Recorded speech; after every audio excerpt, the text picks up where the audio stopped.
What's going on, guys? It's Salted Neos here. The Explorers of Sky Recruit 'em All speedrun is one of the most insane speedruns I've ever seen. I know there are longer categories out there for quite a few other games, but this 30 plus hour speedrun is a constant struggle for good luck on trying to recruit the game's 525 Pokémon.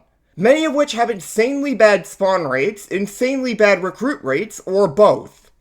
What used to be a category of just trying to force every single recruit to happen in a dungeon and only evolving the Pokemon which were required to evolve, has begun to evolve itself into a category where you start to consider evolutions more often, have tons of backup strategies which are now implemented for missing certain Pokemon, and in the Wonder Mail category, we can now access dungeons which are supposed to be used for the demo, making some particularly annoying Pokemon such as Pichu go from unbearable to get to being super easy. These aren't the only evolutions the run has been going through either. As you might remember if you watched my video on my attempt of doing this speedrun, we've also changed which Pokemon we use as our main in this category too. We used to use Chikorita as the main because of it being the only Pokemon you can pick as your starter, which comes with the IQ skill Fast Friend, which helps with recruiting more Pokemon by increasing the chance of a recruit happening by 5%. This skill is also required to finish the run at all because of Kecleon, a Pokemon which requires every single recruit bonus you can apply at once to be recruited at all, and even with all those bonuses, it only has a 1 in 1,000 chance of joining the team. The Pokemon who we main now is Altaria, and this is for a couple of reasons. The first of which being its exclusive items. Altaria and Swablu have exclusive access to the item Tuft Bow, a very strong safety item which prevents the Swablu line from having their stats lowered by enemies or traps. This is really nice to keep us safe from moves such as Screech, which has a strangely broken effect in these games that divides the defense stat instead of just lowering it. Due to its Dragon Flying typing, it also gets access to the Sky Gem and Dragon Gem. The Sky Gem doubles our movement speed if the weather on the floor is clear, and the Dragon Gem protects us against negative status effects in clear weather, which is another great safety effect. The weather needing to be clear doesn't seem like it would come up super often due to the weather being random on each floor, but if you're holding a weather band, the game will treat the weather as if it was clear for the Pokemon holding it. So this allows us to activate either item whenever we want. The second reason is the thing I came up with during my last run, Perish Checking. Perish Song happens to be one of the few moves in the game with floor-wide range. This means no matter where on the floor you use it from, Perish Song will hit every enemy on the floor. Perish Song in this game still kills anything it hits 3 turns later. However, because of its insane floor-wide range, it only has a 15% chance of actually hitting any given Pokemon, making it a low-risk move for our purposes. Because of the floor-wide range, that also means if you use Perish Song, it will tell you whether or not you hit every single enemy on the floor. What this means is if you use Perish Song, the game will tell you every enemy's name that is currently on the floor, allowing you to scout them out and decide if you want to stay on the floor and look for something, or leave the floor and reset all the enemies that are spawned. Or at least that used to be the decision you would make with Perish Checking. You see, Perish Checking itself has actually evolved since my run. But before we get to that, we need to talk about Lantern. Lantern, also known as Service Fish to the PMD speedrunning community, has been a staple of Recruit 'em All speedruns in the Explorers games for about as long as I can remember due to its ability Illuminate. This ability activates whenever Lantern gets attacked, causing it to blink and spawn one more enemy onto the floor. I was going to talk about this in the part 2 I ended up never making because I was experimenting with it at the end of my run, but this blinking Lantern does when it spawns in an enemy plays an animation that takes a little bit of time to go through, as does whatever attack causes it to blink in the first place. However, if Lantern and the enemy that's attacking it are off-screen, no animations play, and instead you just get the text in the message log saying what happens. This saves a bit of time while spawning in each enemy, which will happen hundreds if not a couple thousand times during the run, so it does add up over time. There is a problem that comes from this though. If we can't get the enemies to stop attacking Lantern, then the text indicating that it's getting attacked will slow us down until we get the enemy to stop attacking.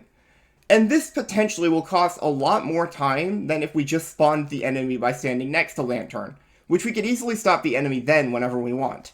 There are a few ways we can address the attacking issues. We could have Lantern kill the enemies that are surrounding it once it stops blinking. If you go into a menu that's tied to Lantern, such as its moves menu, you're able to see its point of view instead of your own, allowing you to make sure there isn't anything you still need nearby it.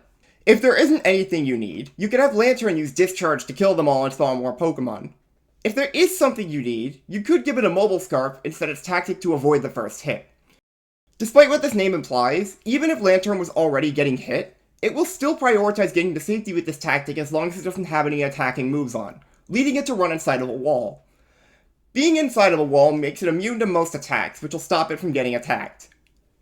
But what if, instead, we had total control of when Lantern was getting attacked, could stop it from blinking whenever we wanted from a simple button in the menu, and we could even get rid of every single enemy on the floor after a perish check without having to track them all down or leave the floor, and all of this happened off screen.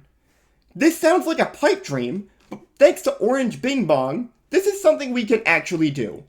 All we need to do is bring in 3 mobile scarfs, a pass scarf, and 1 new Pokemon to our team for any dungeons we want to do this in. Smeargle. This particular Smeargle is set up to know a link move chain of Growl, Mind Reader, and Perish Song. You might already see where this is going with Mind Reader and Perish Song being linked. Mind Reader will cause Perish Song to land on every enemy on the floor, bypassing its awful accuracy. But you might be wondering why Growl is linked here too. Growl isn't important for its effect, but is very important for its range. AI-controlled Pokemon choose that they will use their link moves based on what the range of the first move in the chain is. Growl is also a move Altaria itself learns, so it's easy to teach to Smeargle as long as we have Blinker Seed so that it can target Altaria when it's using Sketch. As for how we're going to set this up, we need Smeargle to be in the second slot of our party and Lantern in the third, as this is important for the whole setup. What we want to do once we found a floor we want to do this on is find a corner in the hallway somewhere on the floor. Once we found a corner, we want to give all of our Pokemon mobile scarves and walk diagonally into the corner 3 tiles. We should have Lantern on the wall in front of the corner with Smeargle behind it. Once they're in position, we want to set their tactics to wait there so they don't move. Then we want to walk in front of the corner where Lantern is hiding and drop our pass scarf there, then walk away. Now whenever an enemy picks up the pass scarf, they will stand in that one spot because they notice Lantern in the corner. Now we want Lantern to use its own pair of link moves off-screen 6 times. A link of Stockpile and Swallow. Normally you can only use Stockpile 3 times, but because Swallow is linked and resetting the Stockpile count, Lantern can use it as much as it wants. This also doesn't erase the buff defenses that Stockpile provided in these games, unlike in the main series. Now that we have some insane defenses, we want to turn off the linked move pair and also turn off Lantern's exclusive move user IQ skill. This will cause Lantern to use its basic attack on the enemy since all of its moves are turned off. Thanks to our pass scarf, this basic attack will deflect back onto Lantern, causing it to trigger Illuminate. Once you stop seeing the blink message, you can turn exclusive move user back on, which will completely stop Lantern from spawning in more Pokemon. Now you can do a perish check and see what's on the floor. If you found something you need, you can go and hunt it down. But if you don't find anything you need, now you can turn on Smeargle's linked moves, also known as the kill switch. Because of Growl, Smeargle now thinks it's in range to use its linked moves, which will ensure Perish Song hits every single Pokemon on the floor. This also means that the pass scarf will once again be on the ground in front of Lantern, so the Illuminate strat is ready to start again.